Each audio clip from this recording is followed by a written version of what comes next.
Welcome to another jam-packed episode of the Sports Card Nation podcast, the show that brings you all the important news from the sports card hobby. We'll have some debates, opinions, new release schedules, and info. Plus, we'll also discuss the sports that so directly affect the hobby we all love. We'll mix in an occasional gambling tip or two, throw in some life stuff, and bring you great guest interviews from the hobby and sports dignitaries. And if you're good listeners, we may even give away a few things now and then. Now, here's the guy who wanted the cards and not the gum, John Newman.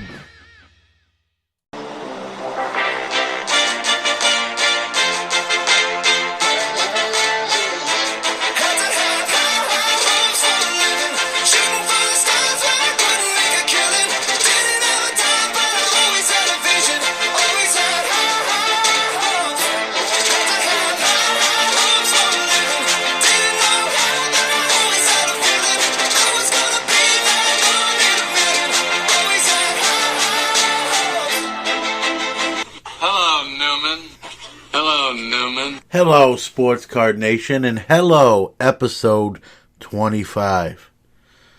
Great show. I know I always say that, but I believe it each and every time. Mike Sommer from Wax Pack Hero joins us on the program today to talk hobby happenings, talk living set with all the influx of the new rookies. Where's this set going? What's the long-term prospects of it? And we're going to talk. He just recently bought a nice buy, a garage sale find. We'll talk about that as well. And like me, he's a Gary Vee guy, and so I'll get his take on the recent comments from Gary Vee, which is really the hot button topic for a lot in the industry and in the hobby. So I'll get his point of view on those. I've given mine on a few different occasions here on the show. Some other stuff on today's episode. We got a new segment called Open Mic, where any listeners can ask any question they like. I'll read their question on the air and then obviously answer it as well. So we've got our first couple submissions there. That'll be fun. We are going to announce the winner of the 9.5 BGS Gold Label Bowman Best Kris Bryant rookie, and it's good timing. Guy's been on fire for the Cubs, 4 straight games with a home run.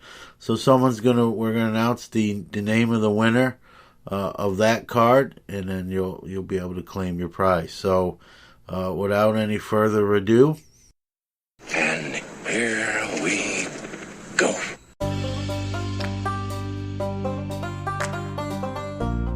Deep fried breaks. Card breaks served with a side of Southern hospitality.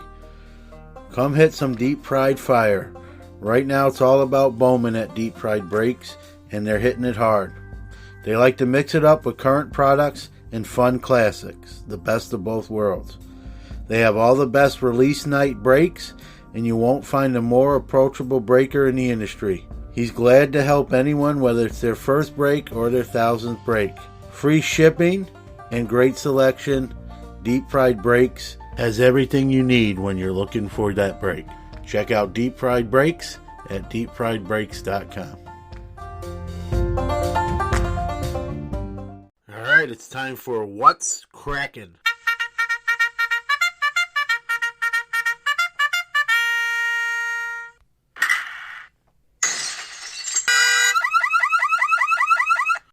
All right, let's go to the hobby release schedule.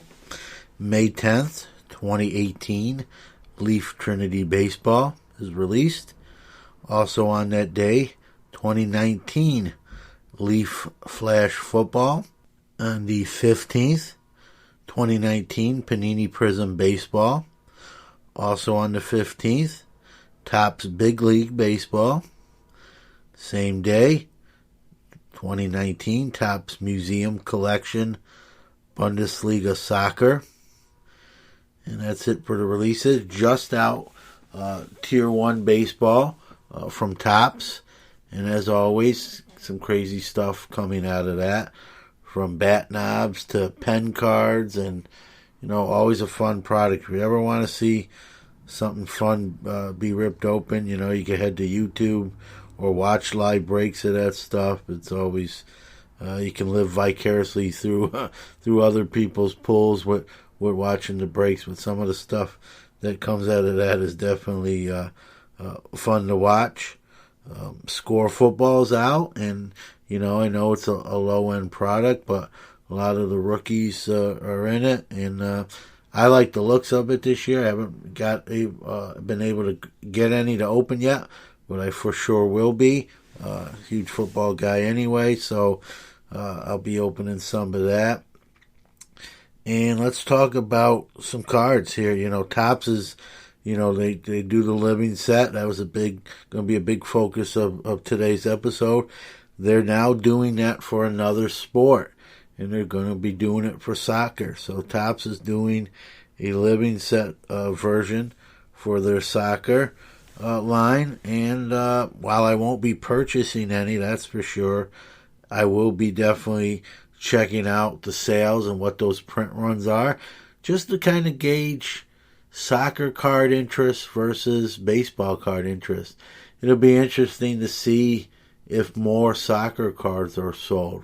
I'm not saying I anticipate that, but I mean, if that was to be the case, I'd be a little bit kind of worried about it, to be honest with you. So maybe certain guys, your Messis and Ronaldos and those kind of guys, but I want to see kind of how Topps does in that aspect, and what these cards also bring after release on the secondary markets. That'll be curious as well. So, yep, Topps is doing living set soccer. Cody Bellinger is back from the dead, although if you've heard me talk about him before on the show, he's never really dead. He had a second year that, if you look at the numbers, was pretty solid. But people kind of jumped off the ship, and from the buzz of his rookie year where he won Rookie of the Year, and everyone thought, well, that the party's over and turn off the lights, and you look at his second year numbers, and they're very good, but people kind of fell out of love with him. Well, this year he's tearing it up, close to 400, double-digit homers, 40-something ribbies, and his cards are back from the dead, and his chromes and his updates, as to be expected, are literally overnight just selling like hotcakes. People are buying lots of things, and it's just amazing. I'll be honest with you. I do some shows, as you probably gathered if you listen to the show, and I've got a bargain bin, and I had to go in there and see where my Bellingers were, because that's kind of where he wound up, because he really stopped selling. So, a few people probably at the last show, I don't remember if I sold any or not, but probably got deals compared to what they're doing today. But I went digging through that bargain box and pulled out a good, I'm looking at them on my desk here now, probably good 15, 18 different Bellinger rookies, with chrome and updates and those sort of things. So, and maybe you'll have to do the same thing too. Just when you thought you were done with Cody Bellinger, he's back. Although like I said, I'm not sure he really ever left. I just think he's really, really playing well right now. And speaking of young guys playing well, Nick Senzel is arrived in Cincinnati. A few home runs, including Apo, playing real well, looks the part. So a lot of people are keeping an eye on him there. There's a lot of people who prospect, myself included, who have some of his stuff and are just curious to how, this is going to, how is he going to perform there. Early returns are good. And then you got, Vlad Guerrero Jr. in the American League, who's really kind of struggling right now. And at the time of this broadcast, hasn't hit a home run yet. Batting under 200. People are starting to, again, question work ethic and eating habits and his weight and shape. And I don't think Nick Senzel's start is doing Vlad Guerrero any favors, quite honestly, because, when all eyes are on him and he's not getting it done at the moment, and Nick Senzel I think it ramps up the pressure even more, Eloy Jimenez is playing well, Fernando Tatis Jr., Pete Alonso.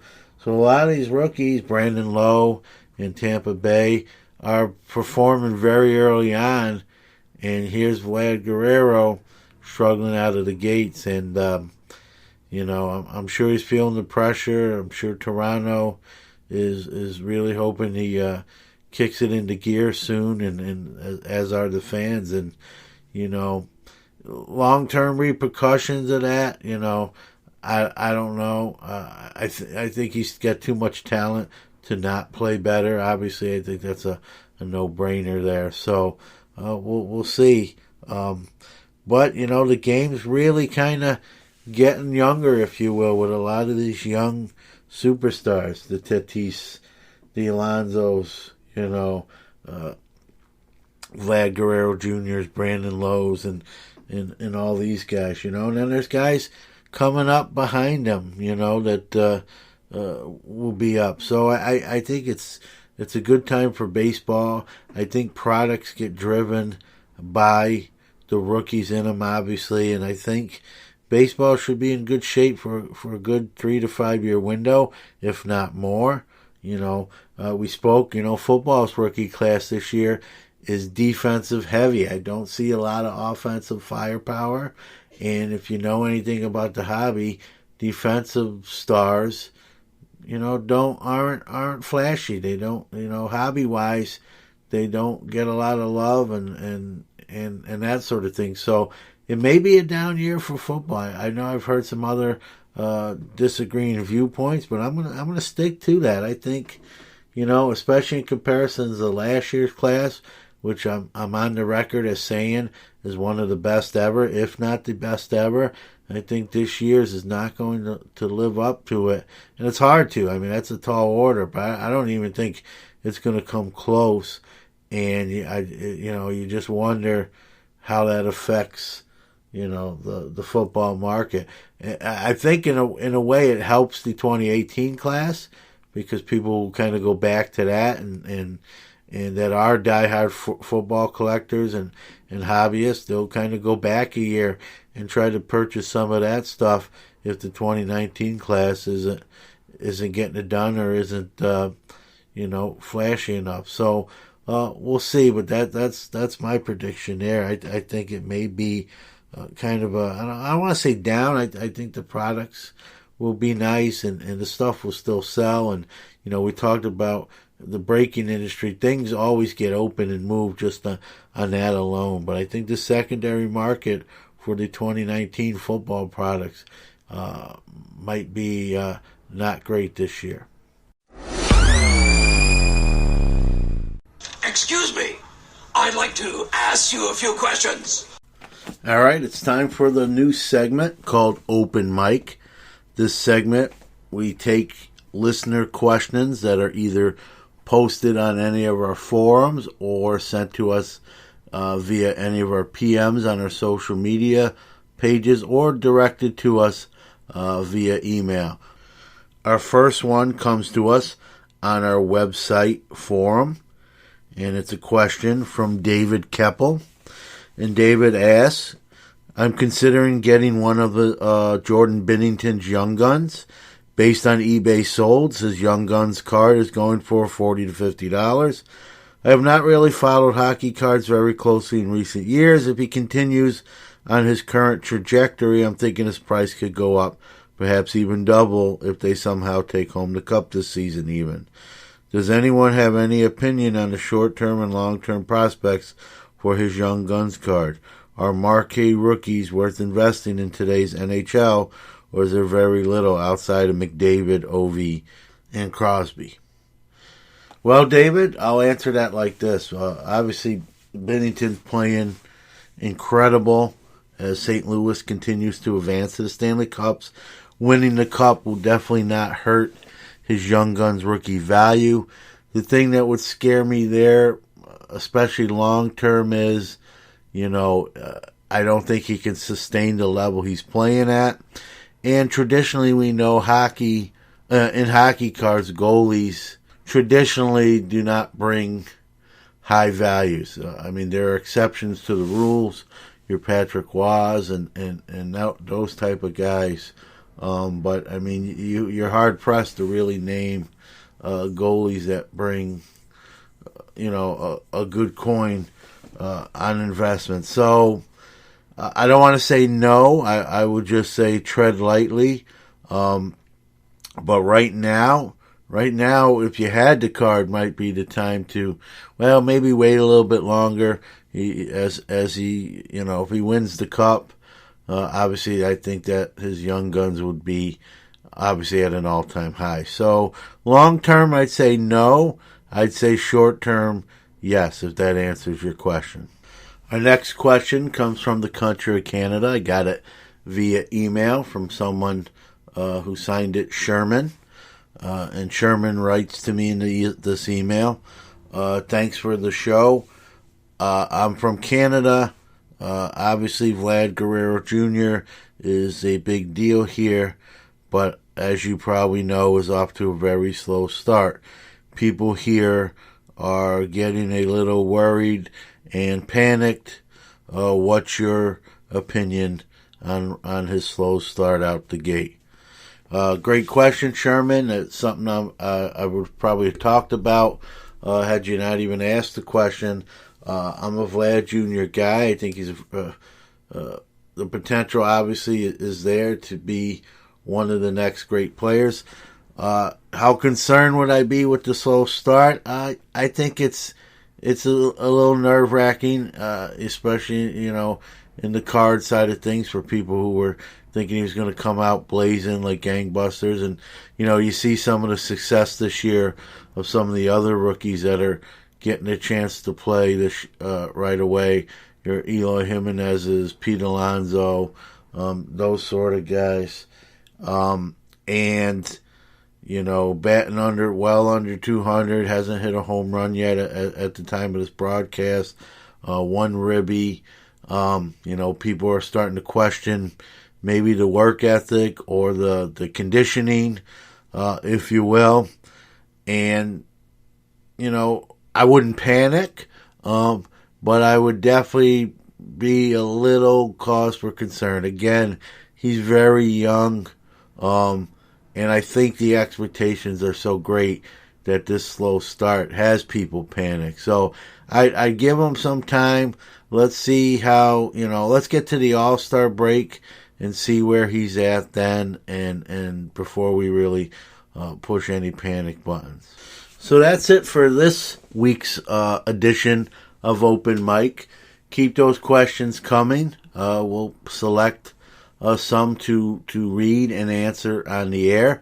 If you go to our Anchor FM app or the website, you can actually, if you want to ask your question yourself, vocally, we'll actually play that on the air if you do it that route. But either way, keep those questions coming via either social media or our forum on our website. Our social medias are given out during the show, look for that there. Again, this was the first time we've done it, but it's something we plan on doing every week. So next week, episode 26, we'll do some more questions that you have. Anything, even off topic, even what's your favorite color or your favorite food, whatever, whatever you want me to answer, it's your opportunity to ask. So we hope you enjoy the segment and as we look to grow it moving forward. We love our listeners. We know without you, there's no us. We care about your feedback and opinions and invite you to reach out to us at any of our social media accounts. You can reach us on Instagram at Sports Card Nation Podcast. That's at Sports Card Nation Podcast. Or on Twitter at Sports Card Natty 1. That's Sports Card NATI 1. Or email us at sportscardnationpc@gmail.com. That's sportscardnationpc pc@gmail.com. We try not to ask for much, but if you are enjoying the show, we ask that you give us a shout out, tell your friends, spread the word, give us a follow on Instagram or Twitter, and we love positive reviews. So we'd appreciate if you took a minute and gave us a positive review on any platform you're listening to the show on. Thank you.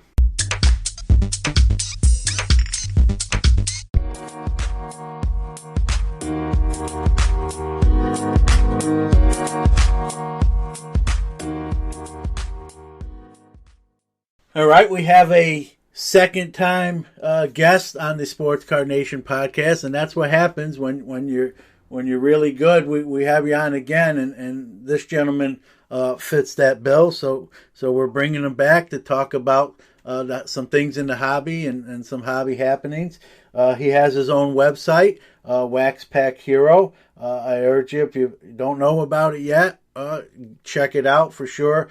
Great content. We'll talk about some of that. But without any further ado, let's bring him on. Mike Sommer, welcome back. Thanks. How's it going? Not bad. You know, every day's a new day, and as you know, in the hobby, you never know what's going to happen next. That is for sure.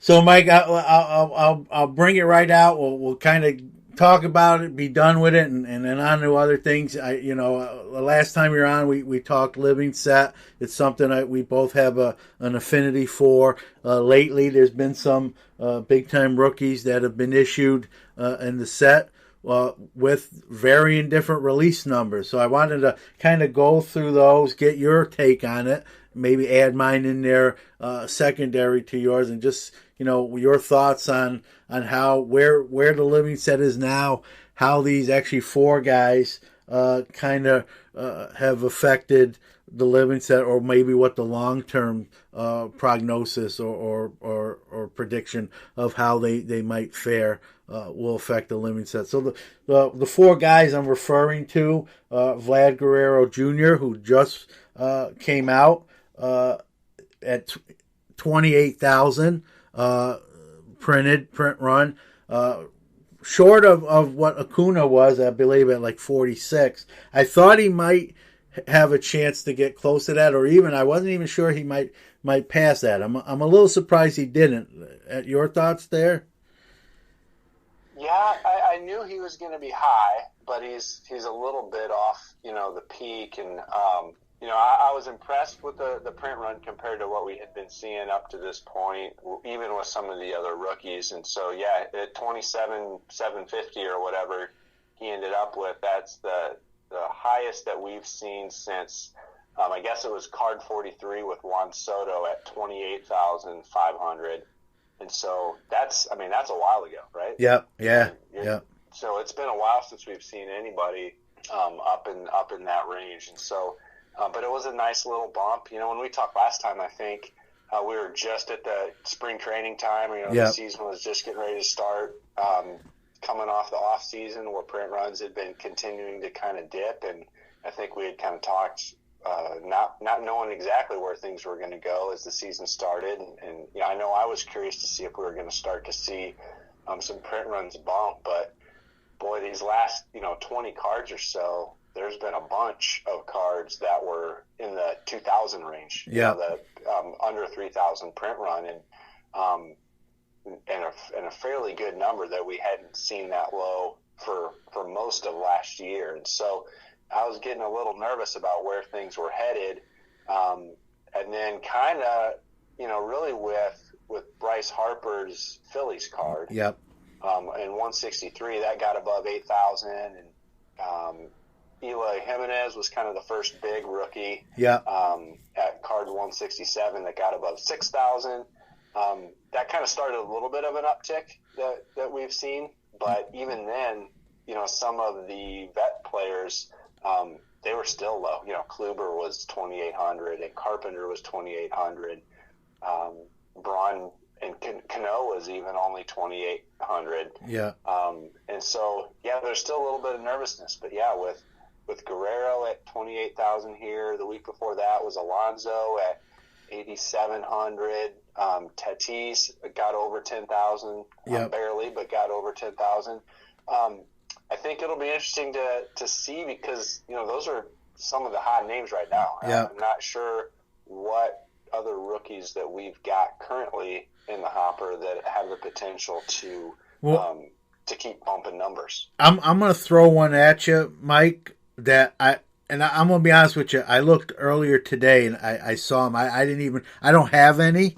I don't know if I want to look and try to get them. Maybe I can still do it. Maybe after this airs, it'll be a rush. There's a guy, I guess opinions varies whether like long term he can sustain the success he's having right now. But Brandon Lowe, from the Rays has a card. It says obviously his rookie. And I think, I don't have it in front of me, but the print run was something like 27, 28, 2,900. He's doing really well. If you're a person who believes like he may be a viable player for years to come, with a print run at that low level and being a rookie card in the living set, that's a card you look at and say that might be something you can pinpoint and maybe grab some and cross your fingers that he continues to progress and play as well as he is now, maybe even better as he matures. He's still young. Yeah, I think that's a real interesting point because he's one that 2,900 is his print run. We haven't really seen, at least I can't recall any. We haven't really seen a rookie be issued that ultimately came into their own later. The rookies that we've seen that have had the popularity had big sales numbers because they were already hyped, when they were released.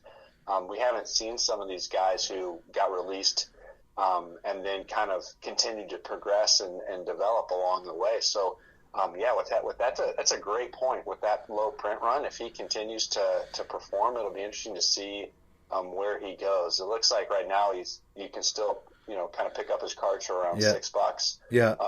Which is a little bit of an uptick over the $5 kind of pre-order price that a lot of people probably originally got it at. But it'll be interesting. I think that might be one of those next phases for this set is for people to take a look at some of these rookies or even some of the rookies last year that weren't the big names and see if there's any potential development opportunity for those. Yep, and one of the reasons his print roll is that low is frankly he's not name wise he's not in that class with the the Acunas, the Guerreros, the Jimenez, the Tatis.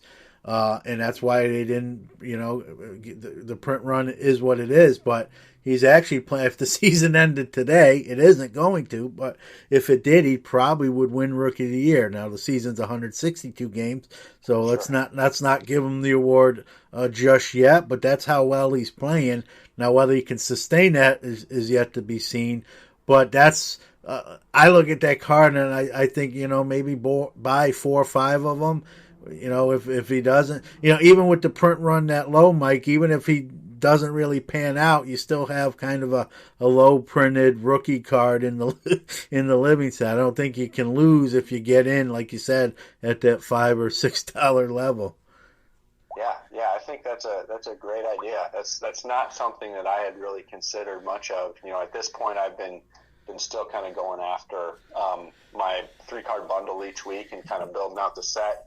I haven't done a whole lot of additional purchases for the sake of kind of holding with the intent of reaping the rewards later on this set. But I think for those who are kind of looking to hold and flip eventually, that's a strategy that goes a little bit beyond just going after the low print runs, but maybe some of these rookies. Yeah, and I got to be honest, full disclosure. I mean I just did that by accident. I was just kind of looking through the archives and I saw it, and then I saw the print run, and one of the reasons I know he's doing well. He's also on my fantasy team, and I drafted him.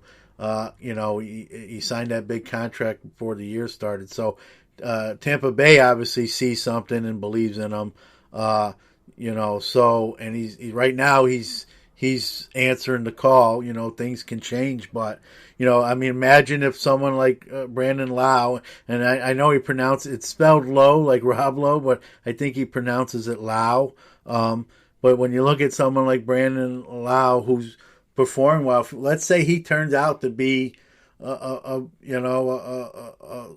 very good player, even borderline superstar, with a print run that low and a rookie on top of it, you'd be surprised maybe what that card's capable of.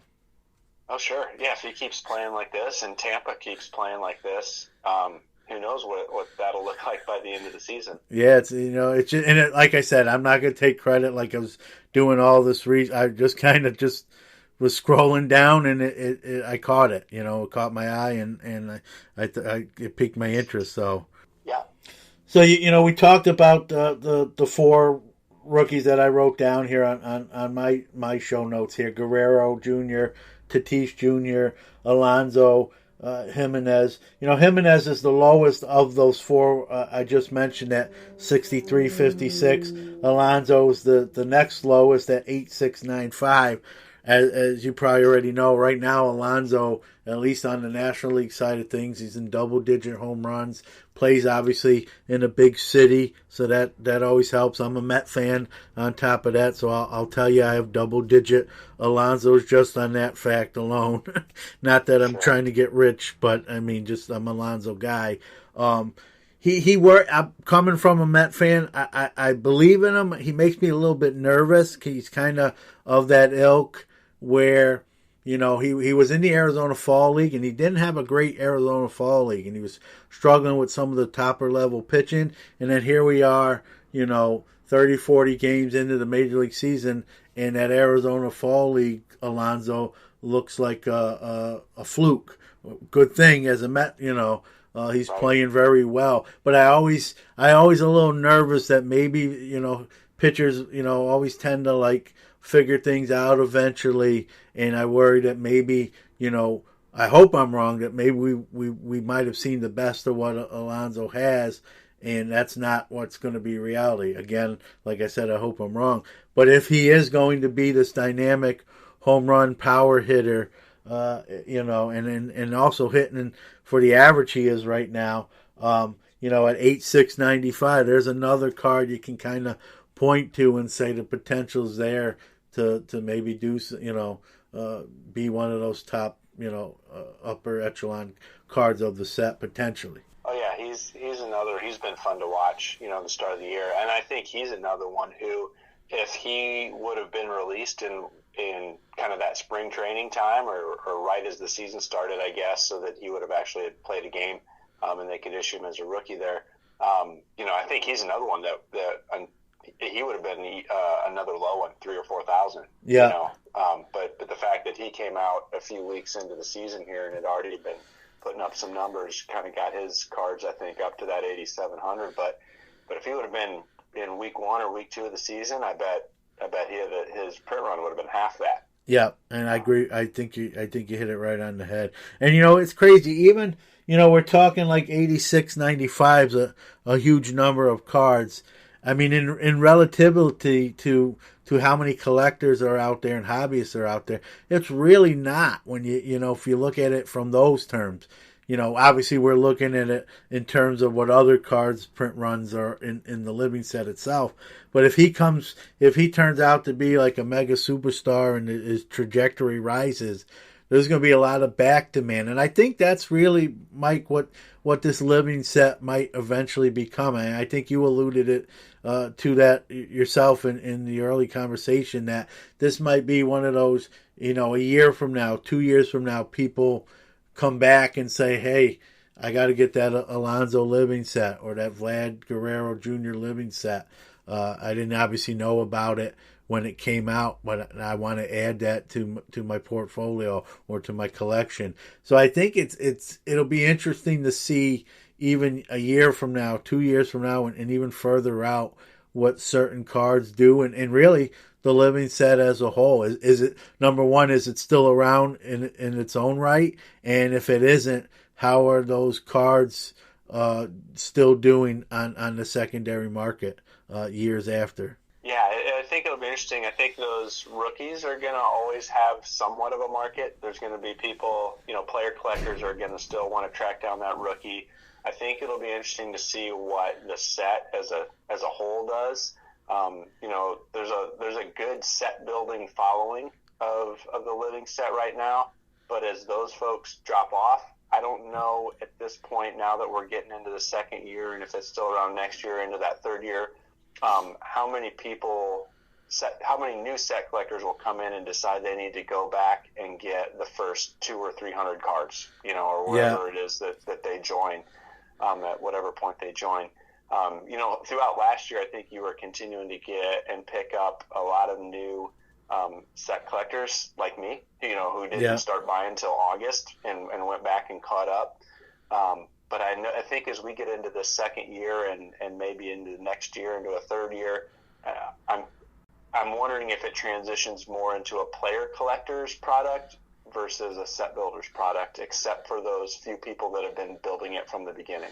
Yeah, and that's a great point. And the other thing is now when they're in the triple digits and not in the low triple, not in the hundreds. I think, what are they? You would know.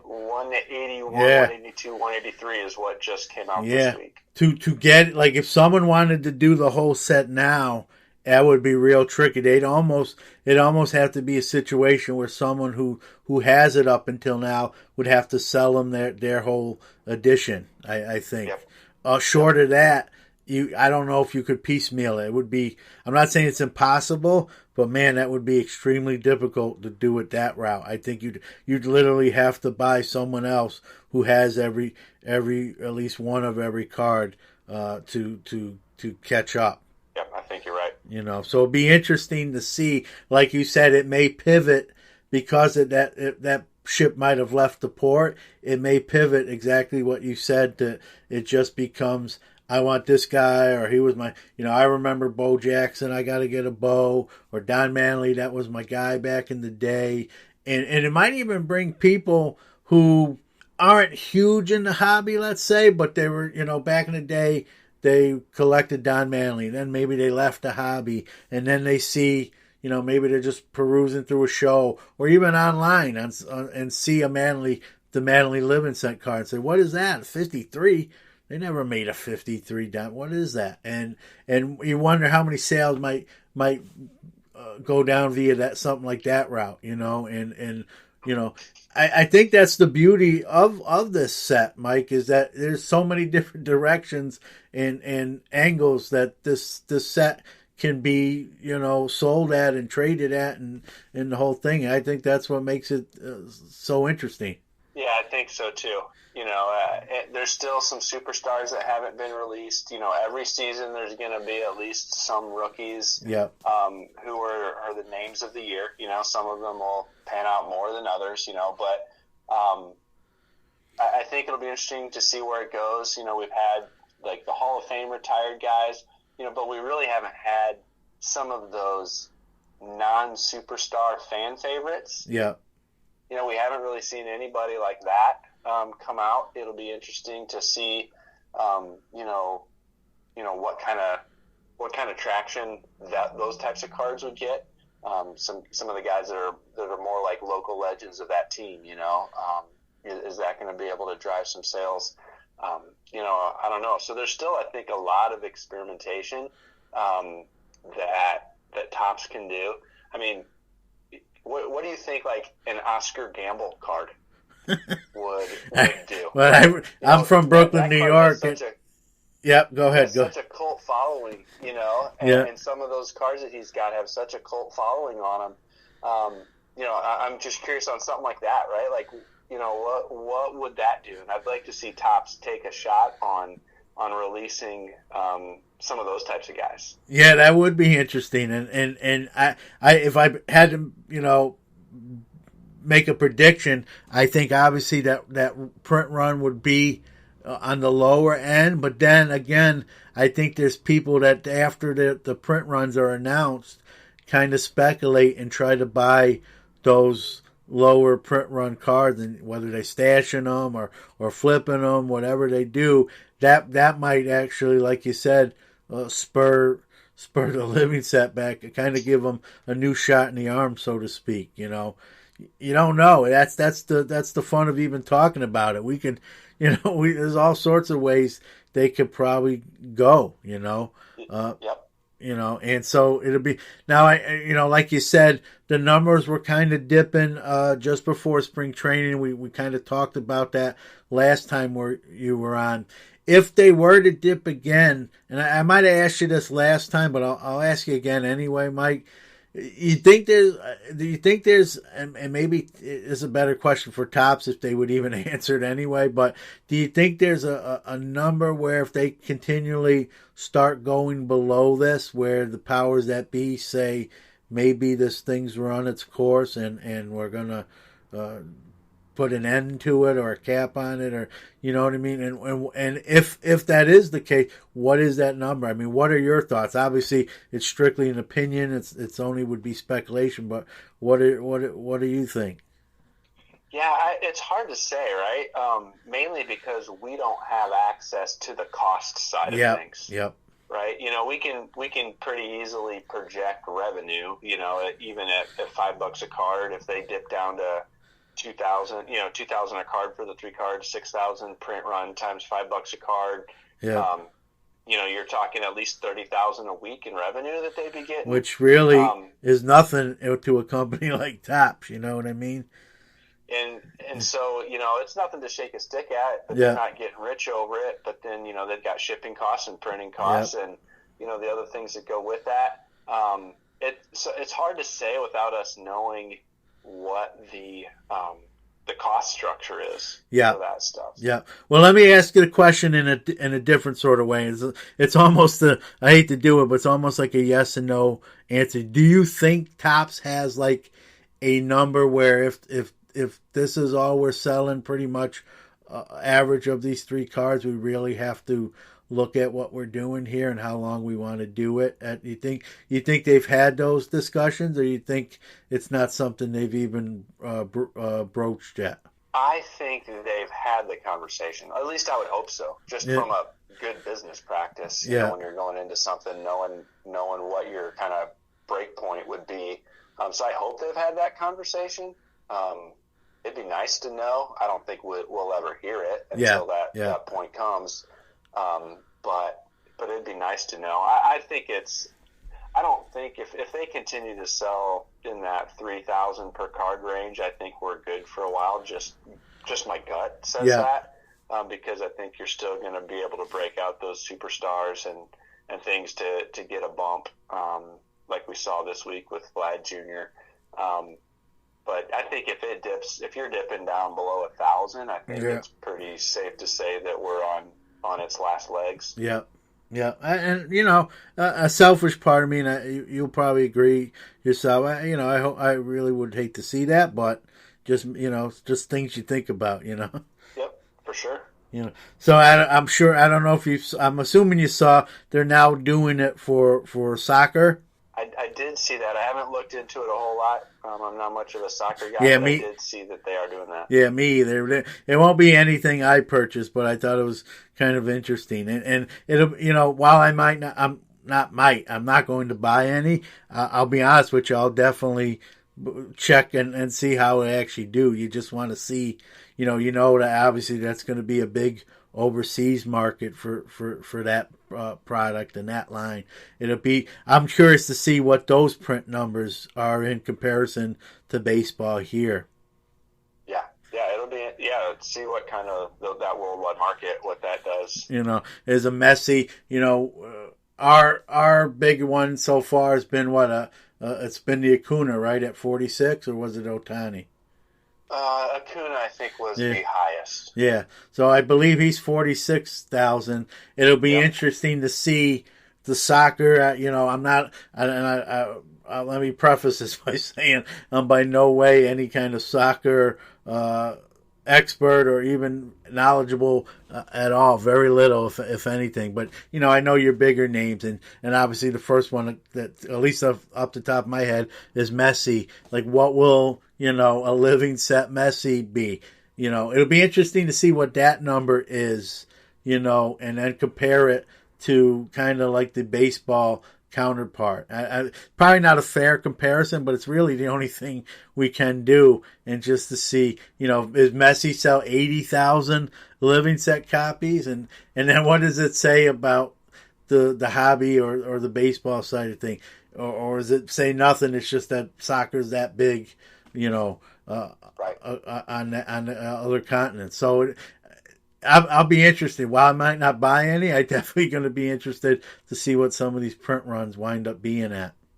Yep. So while we're on that subject, I'm not a big Topps Now guy, but I did jump in the pool this week with the Vlad Guerrero, the rookie release, if you want to call it, the debut. It's got the rookie logo on the card. People are saying it's his, for first true rookie if you subscribe to that camp. So I took a flyer. I bought 15 of them.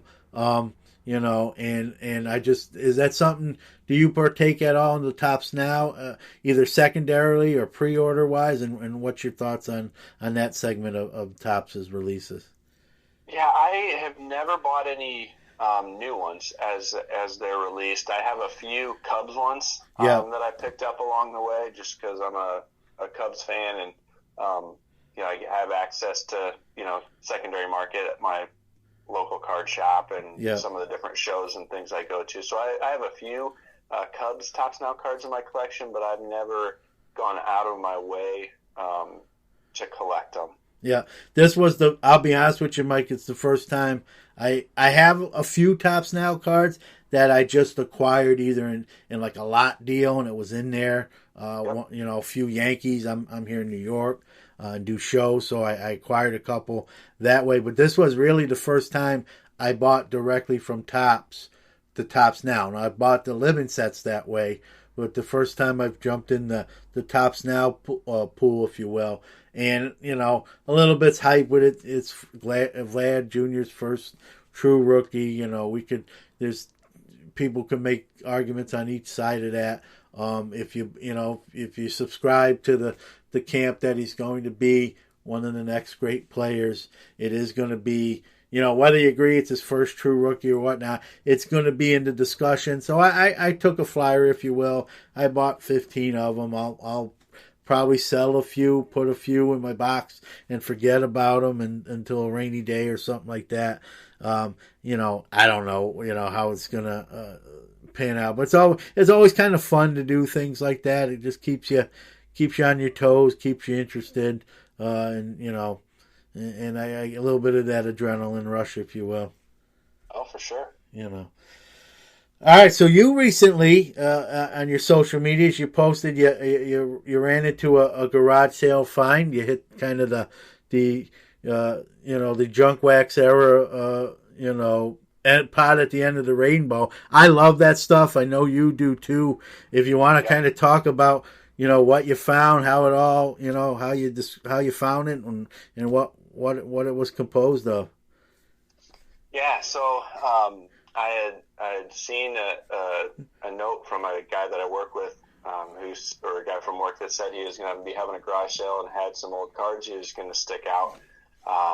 That's one of the things I do to try to find collections here and there. Is kind of in my company's kind of classified ads. I put out a one ad said, if you're looking to clean out your closet or get rid of some old cards, let me know and we can chat. And so he sent me a note, and last Friday afternoon I drove out to his house and looked and walked in expecting to see a couple boxes of opened 1990 Donruss junk wax type things, because a lot of times that's what you end up seeing. But instead I walked into a couple garage shelves full of unopened junk era wax boxes and loose packs. Yeah. And he had I think he was asking $5 or $10 a box and $3 for $1 or whatever for some of the packs. And he's like, well, here's what I got. Take a look at if there's anything, we can talk about it. And I think there's a few 10 or 12 sets as well from like 84 to 94. Yeah. And so I was kind of looking and kind of seeing what there was, and there's a pretty big variety. And he comes back over and says, so, is there anything you think you might want to get? And I said, well, how much would it be for all of them? and he just kind of got this look on his face, like all of it. And so we worked out a price that ended up being I think pretty good for him to get rid of it all, and pretty good for me. But it ended up being 12 complete sets, 55 full sealed wax boxes, and an additional 12 or 1,300 loose wax packs. Yeah. And so, somewhere in that neighborhood of probably 2,500 or over 2,000 at least, packs of cards. And there's a sealed 91 rack pack case of 91 tops. Just a bunch of stuff, and it's a lot of fun. So I'm hoping to, and I've already been able to sell off some of it. And then I've got, I don't know, 10 or 12 boxes, like full wax boxes, that I'm kind of holding back for myself, and then I'll be opening up some here and there of some of my favorites. Yeah. But it was just a lot of fun, and obviously, people, as much as people besmirch junk wax. Yeah. I know where you're going. There was a lot of people were having a good time taking a look at the pictures that I put out there on Twitter. Count me in that group. A lot of activity. Yeah, count me in that group. And I grew up. That was right up my wheel. That was when I had the store then, and so I think you'll agree, Mike. I've bought similar purchases. I'll tell you one of mine. I'll keep it short. But you never know what you find in these too, because you can't really look through everything right there. You don't have that kind of time. You kind of get the deal. You're kind of just getting a general feel for what the gist of it is, and then if you get it and you purchase it, that's when you take it home and you start going through stuff, is what you really find. And 10 months ago, I had a guy call, from my Newman Sports Card side of things. I'm on Google, I'm Google verified, and a gentleman called me up and, I got 7 totes in my garage. My wife is on my case to get rid of it. We're moving. She doesn't want to have to move it with everything else. It's 7 totes left. And can you come out here and look at it? And it was in another town about 15 minutes away, not far. They're just suburbs, all close together. And I said, that's fine. Can you text me a few photos? You don't have to dig in there, but just take the tops off the totes, and so I get a general idea what we're going to be looking at. And he did, and it was all a lot of '96 era products, and then there was a styrofoam box that had kind of just cards all through it, and I couldn't really tell from the picture itself. And so I said, yeah, I'll come out. I said, and you always, I told him beforehand, that era of cards is kind of overproduced. That they're not worth what people once thought they were. There is still a market for it, but the market's not the value what a lot of people think it might be. Yeah. Well, listen, man, he says, listen, my wife's on my case. If we can be fair about it, we can figure something out. So I went over there, and and again, it was kind of what I saw in '96. It was racing, it was football, mostly baseball, some football. I was probably more hockey was the second most after baseball, and like I said, racing and football were third and fourth. No basketball for whatever reason. And he told me I was a manager at Rite Aid. We had a store closing, and these things, we found them in the back from, you see what years they are. So here we are, 23, 24 years later, and, there were sealed boxes, there were loose packs, probably similar to like what you're saying. And then, He set a price, and I'm like, nah, I'm not trying to lowball you, but I try to be fair with people. I kind of pulled up an eBay ad and kind of showed them what buy it nows were going for, and he goes, wow, I didn't realize that. Like, he goes, I don't even collect, John. You know what I mean? I was the manager, and they're like, we closed, and they're like, hey, you want this? And I threw it in my blazer. I took it home, and my wife rued the day I did that. And here we are moving to another. We're actually moving out of state, and we just don't. My wife doesn't want this to be part of the move. So I told him what I could do. I said, and I said, don't take this the wrong way. I said, if you said no, I'm not going to be you know what I mean? I'm trying to be fair to both of us where I can still make something on it. It's going to be a lot of work for me. It literally, my son helped me. It took literally 6 hours to sort everything out, put the same products, because there was like 3 totes that were just all loose packs of different products. So we had to literally go pack by pack and stack them and sort them out that way. So I told him, I said, listen, if my son likes me today, I'm going to have to bribe him into helping me. It's going to be a lot of labor here. I'm not complaining. I'm not, trying to have a pity party, but, here's what I can do. And, he said, that's fine. And then, there was that styrofoam box I mentioned that had the loose cards. Well, the loose cards were vintage. And I don't know where those came, it didn't really fit the description of the being a Rite Aid closeout. So I don't know the backstory there. And I don't know if I must have neglected to ask him. He's like, take that box. And I didn't want, there was a ton of cards in there. I knew there were a lot of vintage commons. So I didn't want to sit there and go through each one and wait, hold them up and stuff. So I said, okay. And when I got home, truthfully, that was really the first box I looked through. And there was a Reggie rookie in there. And Nice. No, I take that back. Second year, but an O.J. Simpson rookie. Some Joe Namaths. There was a Nolan Ryan rookie, a beater. I mean, whoever had it drew glasses on them, and the card was kind of bent. But still Nolan Ryan. And there was some really decent. There were a lot of commons, but there were some stars in there that I plucked out, and I sorted that out and by years, and my son helped me there as well. But you never know, that's I think the fun in it. You never know what you run into or you find. And, even when you just look at the surface, you don't know what's always below. You know what I mean? So. Yep. Yeah, for sure. I love going through that kind of stuff and finding collections like that. Like I said, if you get anything at the right price, it can be a lot of fun. Yeah, and like you said, I'll be honest with you, it's 10 months ago. I would probably say, really, there's only about 35% of it left, and I've done all right with it, you know what I mean? So slowly but surely, and like you said, same thing with you, and that, that's the fun. That's I enjoy that stuff. I'm sure you do as well. Yeah.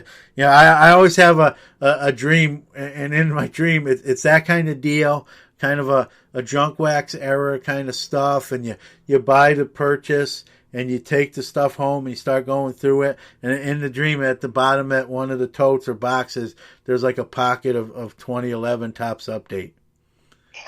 Yep, that would be great. So, and then I wake up and it's time to go to work. But it's still fun. It's still fun to think about it like that. So very good. Yeah.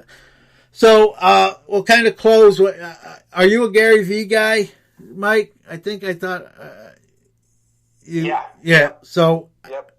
I don't like. I'm a huge Gary Vee guy. I got his books. I buy into a lot of what he says. Not everything, but most part. And, recently, the deal. He's made some comments about getting real heavy back into the hobby. He is a collector and whatnot. And everyone, every show and their mother's kind of running with it and talking about it. And I'm a Gary Vee guy. I mean, that's my son can't stand him. Me and my son debate. I love him and he doesn't. But I will say this, even as a Gary Vee fan, I think we make much to do about nothing. I think a lot of when he makes these proclamation or statements, I think it's just for the attention in the moment. He said this before. It's not the first time. And I think a lot of it's for show value or I don't want to say shock value. That's not the right term, but to kind of get the buzz going. And then it doesn't really seem like anything really comes about it. I just wanted your take on it. Being, I had a feel, if I remembered, I knew you were kind of a Gary Vee guy, so I wanted to get your 2 cents on, agree with me or you come from a different angle. I think I think that some of the difference maybe in this situation compared to some of the other times where he says some things that I think is just to draw some attention is just with his background of being a lifelong collector and getting his start by flipping cards and setting up at shows when he was a kid and through high school. I think that he does have a passion for the hobby, which gives me a feeling that maybe there is something to what he's saying. I think more broadly, there's a lot of things that you look at, a lot of trends that you can look at that say he's on to something. I mean, Topps came out and said that they've had double-digit increases in sales for the last few years and are expecting another double-digit increase this year.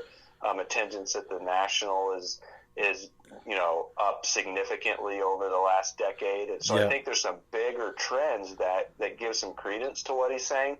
My biggest beef with what he's saying is not whether or not there's going to be a continued kind of resurgence.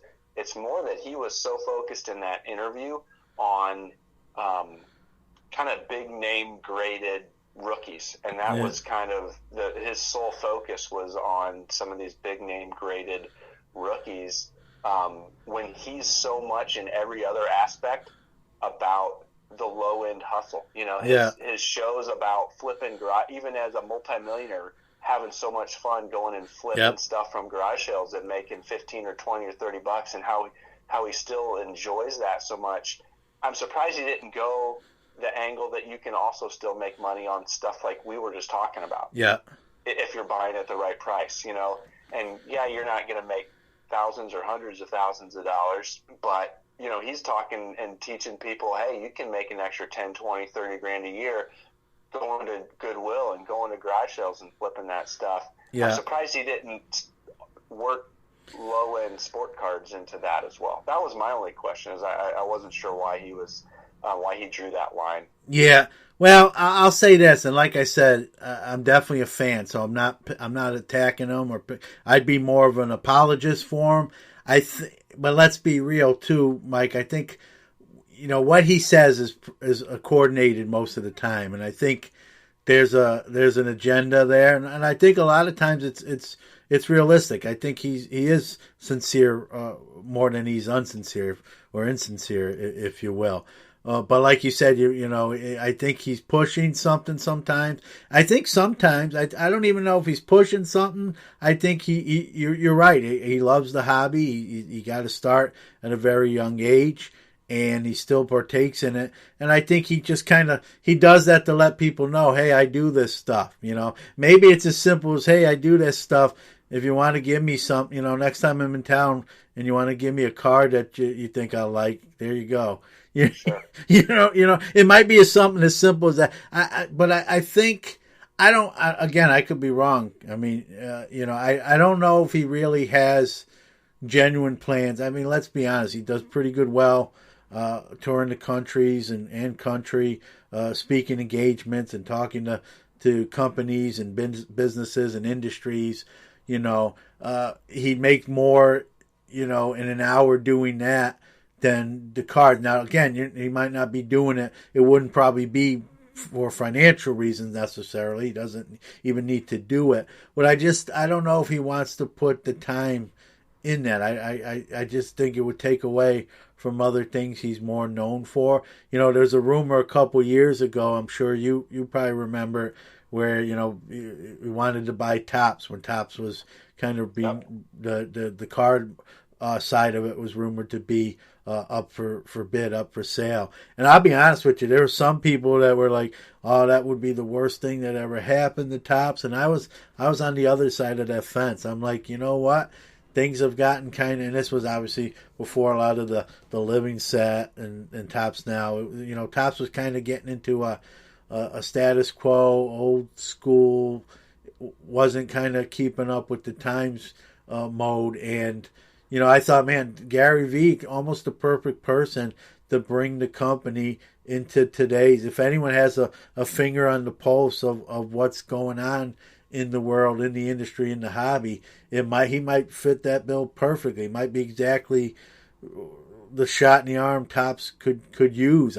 So I was all for it, hoping it would happen. And I still would feel that way. I would love to see, even though Topps is doing a lot better as you illustrated, I'd still love to see him, even if he didn't buy the company, even if they brought him on and maybe he did a line or you know what I mean, he had some kind of hand in something they released or put his name on, like the K-Swiss shoes he did, something like that, where Topps, the Gary Vee line or something where he can put his stamp on, have some design input or what he wants it to entail. I'd love to see that. I'd rather see that than him just set up a page and a blog or whatever. He can do what he wants to do, but I like to see him really have a huge impact and being involved right directly with a company, one of the big two. Let's be honest, would be to me would be one of the hugest things he could potentially do. Yeah, that would be pretty interesting. So I don't know. I think, and I could be wrong. Gary Vee, we both know that he likes to prove people wrong. So I just think a lot of it was much to do about nothing. I think it's just stuff to get people talking, which he'll tell you that's something you should do is get the buzz going. And I think that's really what it was. Again, that's only speculation on my part. He ultimately knows what he wants to do or what he's planning to do. But, I think a lot of people kind of on other shows, on news outlets too, were kind of just, oh, he's going to do it. And I just don't see it. Again, time will tell. I could be wrong. But I know on my show, I believe it was last week, I kind of said I'm going to spend 4 minutes on Gary Vee, and it's probably 3.5 minutes too long because I don't think anything's going to really come of this. But I knew you. I was pretty sure you were a Gary Vee guy, so I definitely wanted to bring that up and get your thoughts on that. Yeah, I think the kind of just my closing thought would be I think there's a difference of whether or not he does something with it and whether or not the underlying premise, it comes to fruition. It very well may be that he doesn't do much with it, but that doesn't necessarily mean that we aren't set up for continued growth in the hobby. Yeah, and to piggyback right off of that, Mike, the fact that he's talking about the hobby in a positive light, that's good. I'm not picking on him or besmirching him. I'm just saying I think it's more talk than substance. But you know what? I'm glad he's talking about the hobby. If you love it or you have a passion for it like we do, that will only help. He's not hurting nobody. You know what I mean? I'm just kind of playing devil's advocate that I think there's more bark than bite there. But that bark is still good for the hobby because we're talking about it, and people who normally aren't talking about baseball cards or sports cards are talking about sports cards that never would have made that era on that particular program, and you can't argue with that, it's publicity for something, for a subject we enjoy partaking in. So if that's all it becomes, that's not a bad thing either. I agree. So, as always, I give thanks again, Mike, for coming on.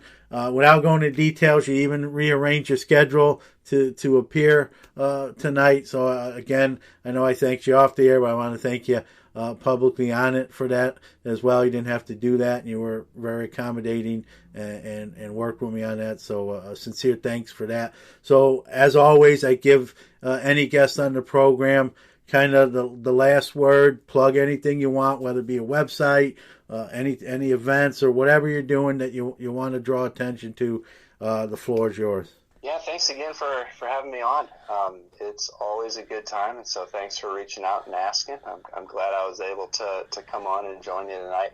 No, just check out waxpackhero.com. I'd appreciate that, and give me a follow at the Mike Sommer on Twitter. That's where I kind of try to put out what's been coming and going, and links to any new articles and things like that I've written. But that's probably the big two things right now. Yep, and I read your stuff, and it's not lip service.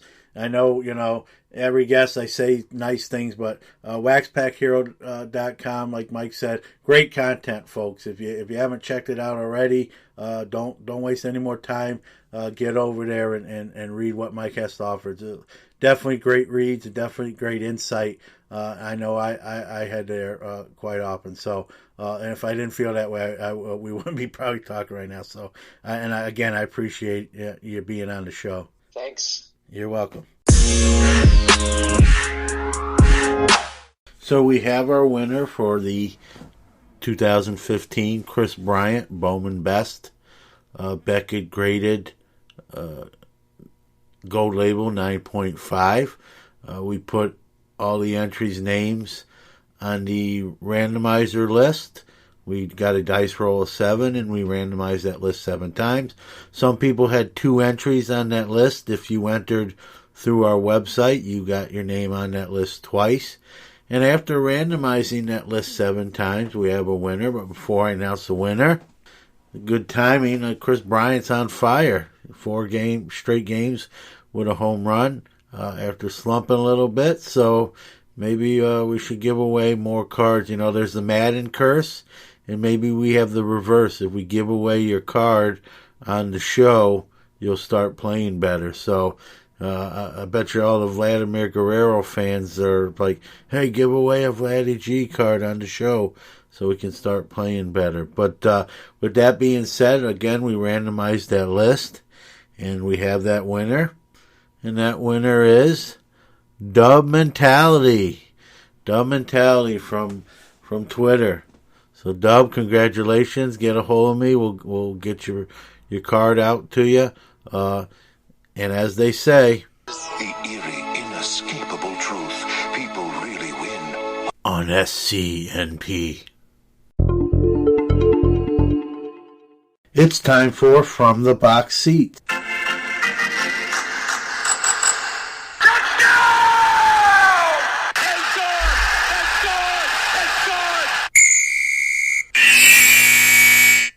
All right, let's get to the sports news.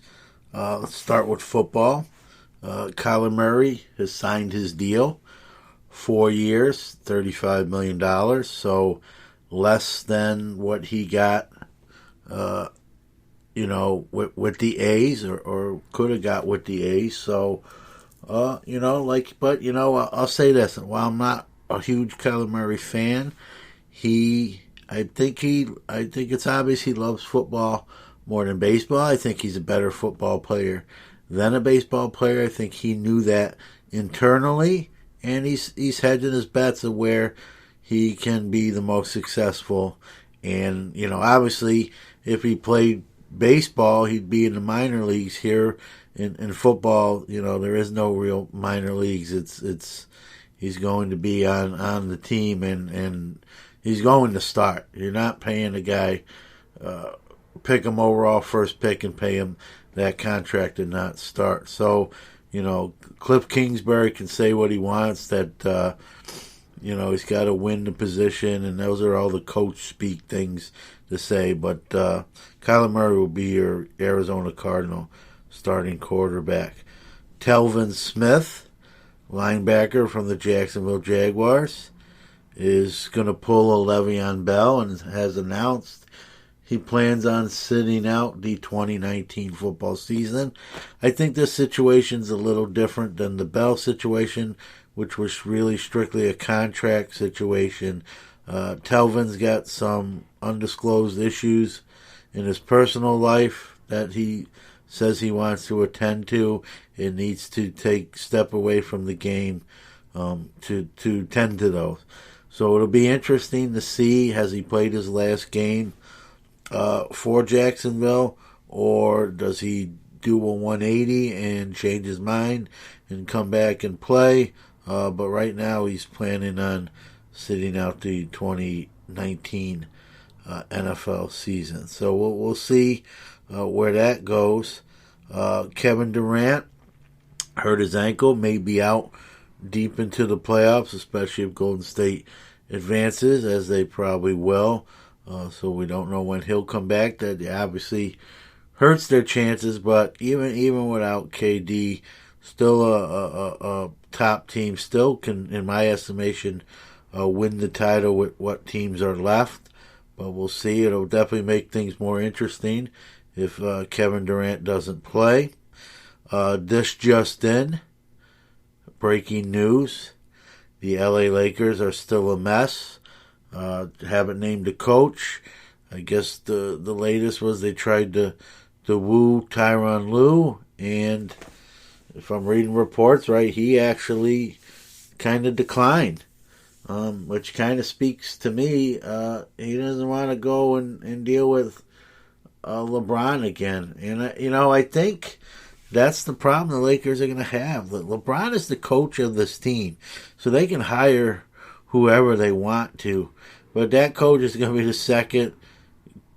is going to be more of an assistant than a head coach. And I don't know if guys want to sign up for that, even if they get paid. So I don't know how this thing, plays out, who they wind up getting,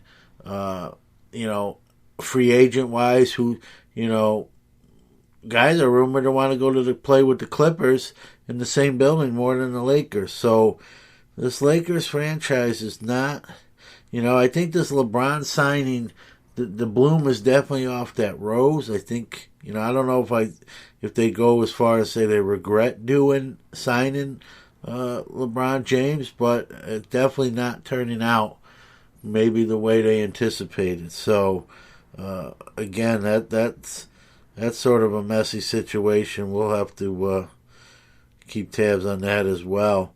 Let's talk about some of the playoffs series. Stay on basketball since we're talking about basketball. Denver, Portland. Denver's up 3-2 at the time of the show. Golden State up 3-2 on Houston as well. So if they hold serve, you're looking at a Golden State-Denver final. Obviously, Golden State would probably be the favorite there, with or without Kevin Durant. In the East, you got Milwaukee getting really well rested up.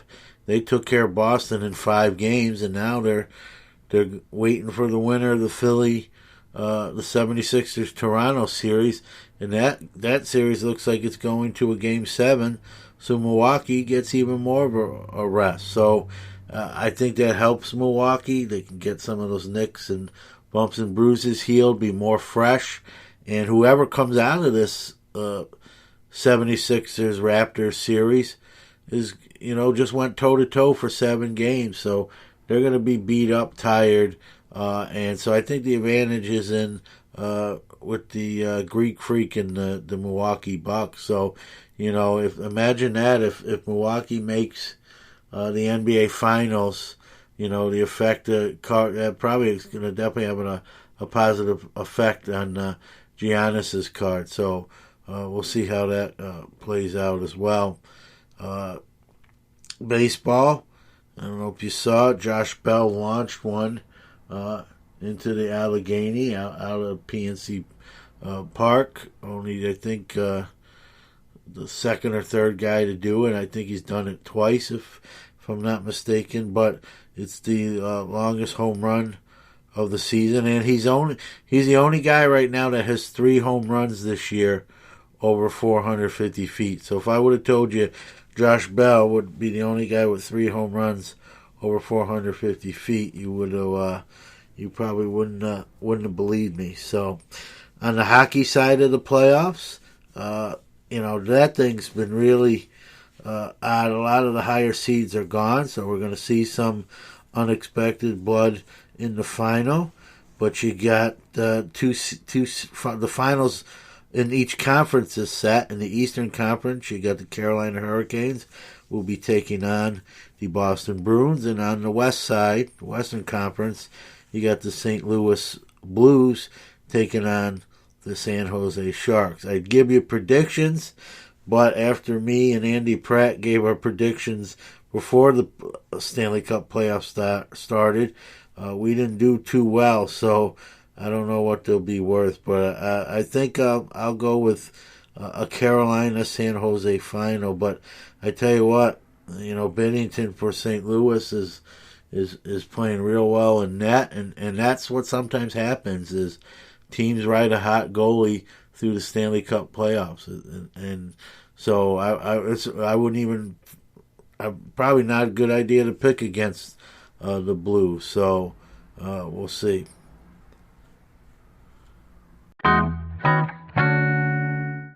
The Sports Card Nation podcast website has been revamped. It's more interactive with a live chat feature. Also has forums and message boards. And now the front page has upcoming podcast news and events, and also a yearly release trading card calendar. So you know what's coming out when, so you can target your next purchase.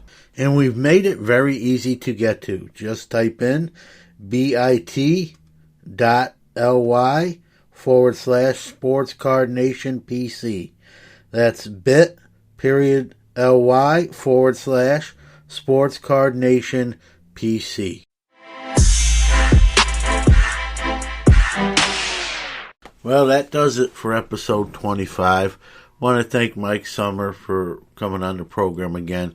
Great insight in the hobby, especially with that Topps Living set. That guy knows his stuff, and he's always my go-to guy there. But not just on Topps Living set. Check out his site, Wax Pack Hero. Like I said during the interview, great content. Really breaks things down to different levels, and brings his A game every time he's on the show. So I'm sure we'll be hearing from him again sometime in the near future. As always, guys, I want to take this opportunity to thank you for listening to the program. Whether it's your first time or you've been on listening to all 25 episodes, either way, you don't have to do that. Time is a commodity that you don't have to give. And if you listen to us and give us your time, I want to say thank you and be appreciative of that fact. Going to tease episode 26 coming out next week. It's going to be one of our best ones. We have a great interview guest that I was hoping I could get, and we got him. I don't want to say it. We'll leave you in suspense. Look for kind of promos during the week leading up to episode 26, which will be May 17th. Again, a great interview guest, and something you won't want to miss. So, again, I thank you for being with us and listening to us, and we'll see you in a week. And remember, like my friend Billy Joel always says, don't take any crap from anybody.